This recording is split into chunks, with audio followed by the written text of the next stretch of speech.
I am the Philosophical Bachelor, and today I want to talk about Pyrrhus and Cineas by Simone de Beauvoir. I've recently read and written on the topic of free will with quite a few of the thinkers I've considered defenders of determinism, such as Spinoza and Schopenhauer.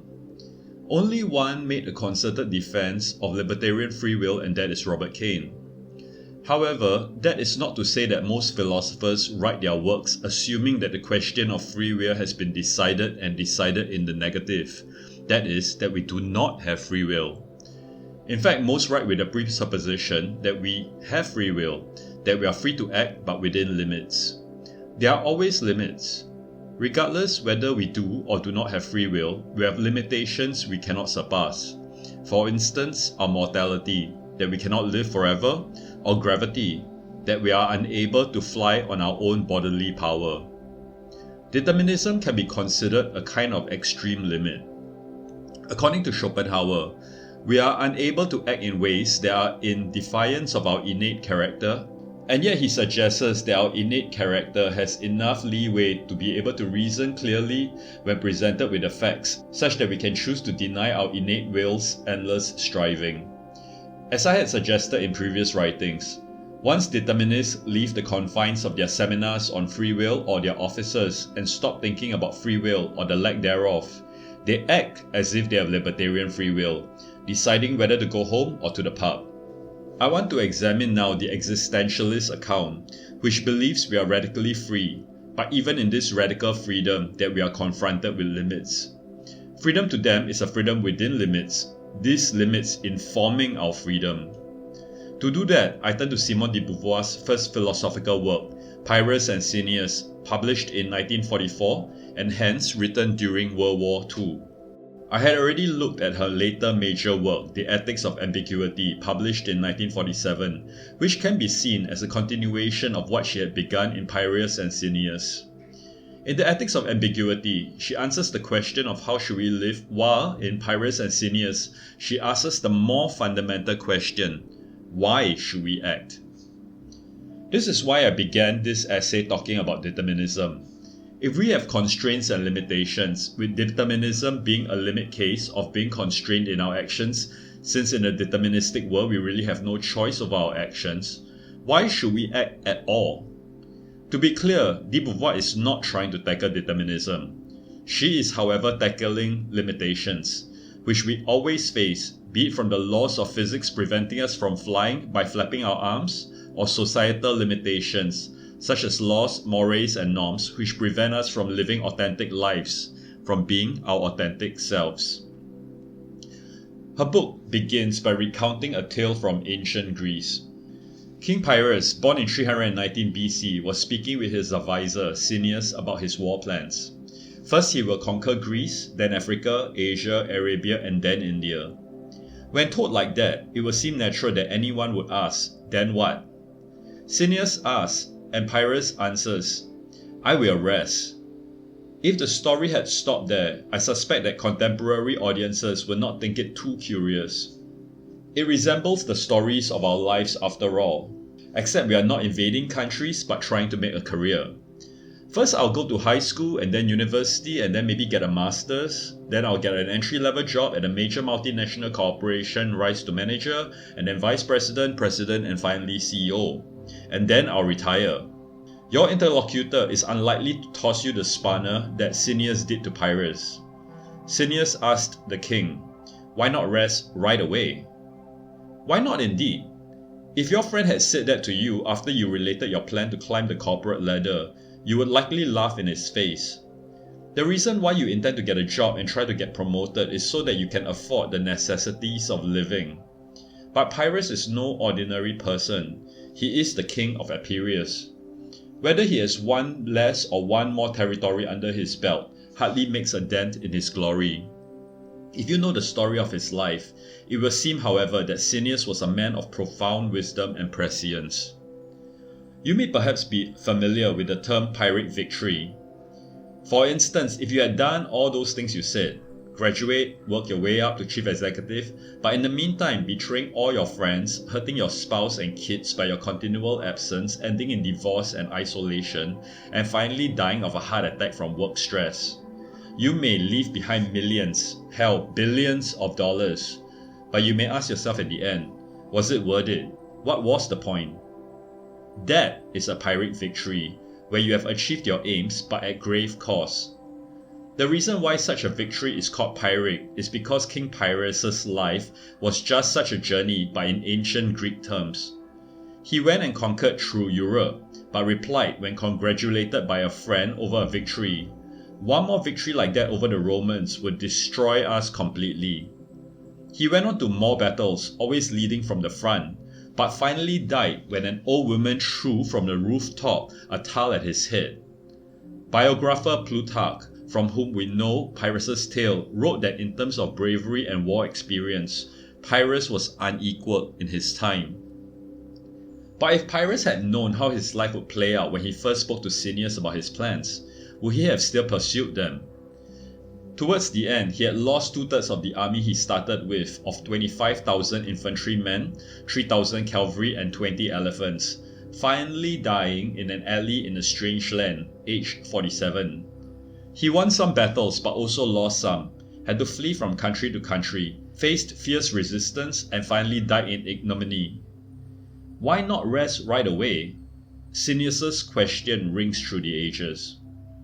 I have now spent more words than de Beauvoir did talking about Pyrrhus, but it is important to understand the poignancy of her choice in backgrounding her book with this conversation between the two men. You may now be thinking that Cineas is right. Why should Pyrrhus go through all that trouble simply to retire where he began if he had succeeded, which he did not? Is it not like running to stand still? Why not in the first place simply live out one's life in peace and contentment at home, in one's homeland, among friendly faces, and feel their love? That seems so alluring, so cozy and comfortable, like being tucked in bed on a cool rainy morning, in contrast to experiencing bloodshed, violence, danger, injury, and death. But de Beauvoir's book is not one of peace, contentment, and settling. Her hero is not Cineas but Pyrrhus. To her, life is not a matter of quiet resignation, but of taking decisive action, of setting up projects and acting to complete them, even in the face of failure, ignominy, and futility. Why act? Because acting is the very point of life. But what is the point of acting if our individual lives are ultimately brief? Whatever works we carry out, even if we match, indeed exceed the greatness of an Ozymandias, or perhaps an Ozymandias of our times, someone like Bill Gates or Barack Obama, who for all their greatness, even they will fade into insignificance over the centuries, their deeds washed away by the relentless tides of time. De Beauvoir begins the book proper with a personal story where she saw a boy crying non-stop over the death of a servant's child. The parents got tired of it and rebuffed him, asking why he was crying as if it was his brother that had died. But if one was not to cry over a child of a non-relative, why cry over anyone's death at all? Do our goals, our relationships all seem futile in the grand scheme of things? Why bother striving, feeling, or caring at all? The answer is this. Even though the servant's child is not my brother, in crying over him, he is no longer a stranger. It's my tears that decide how valuable the other is to me, writes de Beauvoir. The existentialists reject the idea that everything and by extension every person has an essence. Jean-Paul Sartre's metaphysics is a peculiar but interesting one. A thing is a being in itself, some being that is complete. But embedded in the notion of completeness is the opposing notion of nothingness. In Being and Nothingness, Sartre tells us of how the Greeks have multiple conceptions of reality. The first is the universe with all its contents. The second is this universe including the nothingness, the emptiness outside it. Even in the completeness of the in itself, there is a nothingness that surrounds it. Indeed, in the very heart of it. What is a nothingness but a lack? From this nothingness, this lack, comes a striving to be more than its current plenitude. The being transcends its being in itself to then try to fulfill its lack, becoming a being for itself. We are such a kind of being that has the capability to surpass ourselves, to become more than the fixity of our being in itself. When we set out to fulfill this lack within us, we transcend ourselves towards our goal. We do not already possess this goal, because if we did, then it is not a transcendence. So we formulate our projects, what we feel we lack, and we work towards it. But once we achieve this goal, once we have bought that house, that car that we had aimed for, what then? Do we rest contented happily ever after like in a fairy tale? No. We set up new goals for what we still lack and then go towards that. Such striving may seem tragic, and thinkers like Schopenhauer and Blaise Pascal has decried this hedonistic treadmill leading to seemingly nowhere. De Beauvoir begs to differ. The goal achieved only becomes an exercise in futility when it ends upon its achievement. Say I buy that car I have been eyeing, but it just sits there under the porch, something I look at and admire, but is merely like a trophy to collect dust on a shelf. After a while, I will cease to even care about the car at all. But say I use that car that I have now achieved to help me towards other goals, say to travel to a better job further from my home, where I previously was restricted to only what I can attain within walking distance. I use the fruits of my now accomplished goal of the car to be a springboard towards new goals. Then the goal of the car does not end there, but is merely a new starting point towards greater things. De Beauvoir goes further. Our accomplishments only come to an end in the greater scheme of things when there are no further departures that they enable. Say a writer writes a book, a blockbuster bestseller, but after a few decades no one reads it anymore, the common fate of even the most popular books. Compare that with another writer whose works are met with indifference in the first decades after publication, but is recognized and celebrated, studied and taught centuries and millennia after. Someone like Schopenhauer. It is clear who is the more important writer. The works of the latter writer continues to be a point of departure for new thoughts. Perhaps his works are timeless, suitable for all times, while the former has become irrelevant and outdated. The point de Beauvoir is making here is that we need other people, not just their admiration, applause and recognition of our accomplishments, but more importantly, to continue the work that we have only begun. In that way, our acts are not pointless or merely contained to ourselves, but are meaningful beyond ourselves, beyond even our lifetimes possibly. We must, however, not misunderstand her. She is not advocating exercises in egoism. She is talking about earnest contributions to the betterment of humankind and our collective freedom. On freedom, when we make these goals, what we want to do should be to extend the freedom of others. For instance, by creating new knowledge, say in philosophy, we enable ourselves, but others also, to expand their understanding of life or the world and in that way increase their possibilities and their freedom. In fact, we want them to surpass us because in that way, the goal we had originally set is extended and not stagnated. We want them to go further. It is an act of solidarity.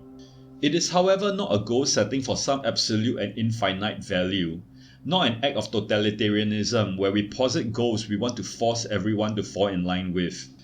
Our aim is for humankind, but not in an absolute way such that we make it an idol that all must worship or perish. Our projects are always singular, and we cannot tell where it will ultimately go. We take up our place in the world by acting in the world, by existing among other people through our projects. Our projects should not be constraints on others the way absolutist projects may be, but enablers instead. Whether he studies science, writes poetry, or builds motors, he transcends himself. He transcends the given situation, but he does not transcend himself for humanity. Humanity transcends itself through him, she writes. Others, by using our creations as their departure points, are able to go further, and in that way, humanity goes further. We must not dictate to others how to use our creations. We must let them decide, and in that way surpass us. Our acts weigh on others. When we decline to help another in misery, we become the face of that misery. We are free to help or not help, and that choice is the one we make in our freedom, not his. Our existence is justified by the other, however. For our projects to live on, men must love it, want it, and prolong it. And for that to happen, the artist cannot lose interest in the situation of the man around him. His own flesh is engaged in others. I would therefore struggle so that free men would give my actions and my works their necessary place, she writes. For them to be able to first understand us and then surpass us, they have to be on the same level or exceed us. So we want to raise up those on a lower level, according to de Beauvoir. However, we first have to throw ourselves into the world by doing and loving, and not just be defined by the needs and demands of others. In carrying out our projects, we become who we are. Who we are is not predetermined, not given from the start, but is something we develop into on the basis of our actions. Using Sartre's term, we invent ourselves, and as our journey proceeds, we continue to learn, think and experience, figuring out what we want and then going towards it. And after that, we either leave our completed goals aside as they do not enable any further steps, or because our minds have changed, or we use them as points of departure towards other goals, and in that way, those original goals live on. But act we must. We cannot avoid occupying a place in the world because we are in the world. To not act does not bring peace and contentment but boredom. When life withdraws into itself, it is not peaceful ataraxia, but the anxiety of indifference that flees from itself, that tears itself away from itself, she writes. Pyrrhus is not leaving in order to return. He is leaving in order to conquer, and that is the meaning of why he leaves. Thank you.